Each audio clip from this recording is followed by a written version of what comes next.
It is time for today's hot topic, and the National Domestic Violence Hotline reports that 1 in 3 women and 1 in 4 men experience some sort of intimate partner violence in their lifetime. Now, a Sarasota group is starting very early to teach kids the keys of a healthy relationship. Spark, or the Safe Place and Rape Crisis Center, is going into Sarasota elementary schools to talk to kids about the difference between good and bad behaviors and empower kids to speak up when they don't like what someone does.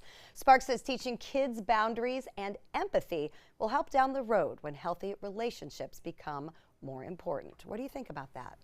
I think empathy is probably the most important thing we can teach kids, to put themselves, to feel like the other person feels, and that will change behavior totally if people really get it. Yeah, I think it's really important. I think a lot of these kids, hopefully they have good examples at home, and that's the most important key, to see healthy relationships at home. But if they don't, how do they learn about that otherwise? So I think it's great that they're going into the schools and talking to them. Yeah, and I think we've noticed with this generation now that's in school, they, I want to say they have less tolerance for things that are not okay. Right. You know, like they speak up, and sometimes we talk about it in a negative way, but it's actually a good thing. So for someone to go in at that age, these kids aren't going to take any bull. Right. You know, like Right. they see something that's wrong, they're going to call it out. So Well, and they're very young. Some of the examples in the article I read were, you know, first graders saying, well, I don't like it when people touch my hair. And that's good. That's okay to define a boundary if I'm not comfortable with people touching my hair, because down the road that can turn into I'm not comfortable with people touching other things either, and you know that there's a boundary. We all are allowed to have personal boundaries. It's important to have personal boundaries. Absolutely. I mean, I think it's a good conversation to start early. Yep. Yeah. No, it's good. So thanks to Spark for doing that, and I don't think it's ever too early. No. You know, I think critics have been concerned about that, but I don't think anymore. I don't it's either. ever Because too unless early. kids know these things, they're not going to have a good life. Right. So we've got to Exactly. teach them these basic things first, and then the rest comes. And it's hard to unlearn it too. You know, when you learn something early on, and then it ends up to be wrong, and you end up realizing you have choices later, it can be hard to unlearn it. So it's good to get in there now. Start early. Well, here's another disturbing statistic. Nearly 60% of U.S. teens say that they have been bullied or harassed online, according to Pew Research. Now, texting and digital messaging are now, of course, the central way that teens build and maintain their relationships. But as we know, this level of connectivity can lead to non-consensual and appropriate or hurtful exchanges. So when things turn inappropriately, interestingly, teenagers say that parents actually do a good job addressing harassment, but they're critical of how teachers, social media companies, and politicians handle cyberbullying.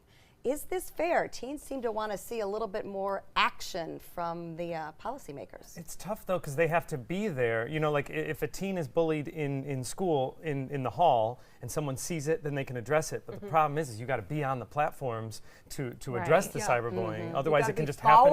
And no one knows about it. And sometimes you don't know if it's bullying if you don't know the people involved. You don't know why that's so hurtful. Yeah. Well, if look, you don't and know the here's a people really involved. horrible thing about social media is Snapchat and now Instagram are doing it. You send something that could be a bullying picture or even a sexting text or whatever, and it disappears. Yeah. Right. So unless you're sitting over the shoulder of your teenager and watching it, which I do sometimes with my daughter, but you're not there all the time, you don't even see it. And then you have to rely on them telling you about it, which they may be embarrassed about. most kids I don't mean, wanna do that. The whole disappearing photo thing is a disaster in my opinion, and there's no other reason to do that other than Something that you don't want to, something you don't want to have record of. Even having That's a really good point. Is I wonder at some point in time if we can address the social media company and say, why do you have What's things the point of disappearing? doing that? Right. No, why are we trying to send things that we only want to see for 30 seconds? We Right. don't want record of. Right. So what would you do if you saw your daughter was being bullied? What can you do about that? I think it's really difficult because you have to have a conversation with your daughter and make sure that she understands that what's happening is not right. And then sometimes I think you have to address it with the school if it happens at school. And then sometimes I think I would address it with a parent if it was bad enough, if I know the parent. Yeah, because I'd want to know if my children were doing that. I would absolutely want to know and have that conversation with my kids that it's not okay. I think a lot of these kids don't even know what social media etiquette is though. Yeah. Right.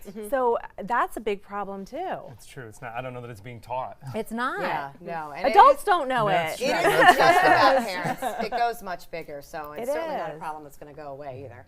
So we know that airline seat space is at a premium, but what if you had to pay a premium price just for being tall? A Hong Kong Airlines passenger says he is furious. He was charged $100 to upgrade from an economy seat to one with more legroom. All right, the guy is 6'6", so his legs stuck out in the aisle on a standard row. Flight attendants complained that his legs were in their way and that they told him he had to move to a row with more room. But he was forced to pay the upgrade fee for seats that would have otherwise been sitting empty. Oh, wow. Now, we've heard about having to buy an extra seat for being too large, sideways, but should you have to pay for being tall? Well, if you can't fit in the seat, I think so. If you cannot fit in the seat, you have to pay extra for bigger clothes, bigger shoes, bigger everything else. So I think that's fair. If I you don't can't know. fit there. I think can't help it. I think if you're that tall, like there should be some sort of a height, limit that if you are that tall, then you get the upgraded for free, especially if no one else is in it. That's the part that got me. Yeah. Nobody Yeah. else is in it. Stop charging me for things that I shouldn't have to pay for. Because he really doesn't have a choice. I mean, Right, he's if that he's tall, he's tall. Right. Yeah. I guess it But he depends still on if takes he's up the impeding space. at someone else's. I mean, did he put his legs on another passenger? Well, I think probably if he's literally not bothering he couldn't anyone. get his legs in his allotted space, and the Yeah. flight attendants could not, Oh, maneuver their walk cart down down that. it. So I mean, he was in the way. Yeah. That gets tough though, because all right, so I don't think he should have to pay, but then where do you draw the line on that? If an obese person comes on, do you Right. say, well, no, they should get two seats because they're larger? So that's a slippery slope right Oh, there. that I'm just is. glad I'm a Right. short guy. I always have leg room. And then Should there be a policy? I mean, maybe there's a policy above 6'5", above 350. I'm Right. throwing random numbers out. Right. Yeah. Then that is the capacity of a seat. Yeah. Yes. well, then Yeah. short people should get a discount. Take out much I want a room. discount. Right. I know. Exactly. Sometimes when I fly Southwest a lot, and obviously it has open seating, and you watch people scan. Who should I sit I with? know. And I'm always like, I they're coming know. here because I'm short. I know, I And think they the know I same don't thing. take up any room. Look think the same unpleasant. thing. That's what you're supposed to do. Or yeah. start coughing. Yeah. Right. That's a good Wear a word, mask. Oh, gotta love air travel. Well, speaking of air travel, we know that TSA can be a little bit persnickety sometimes as we go through with our carry-on bags, but imagine your surprise if TSA found this in your bag. A 22-year-old from Maryland was going through security when they spotted something suspicious, a .40 caliber rifle.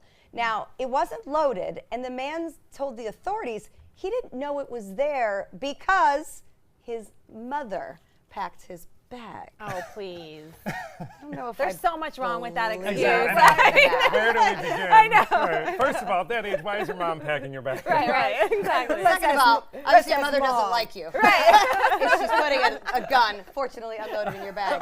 And third of all, my those are the idiots that make me miss flights. Yes, You it's know, true, that's it's my true. they're great. Some Sunday afternoon you had that place backed up for hours. Who does that? Yeah, exactly. That's what we don't like.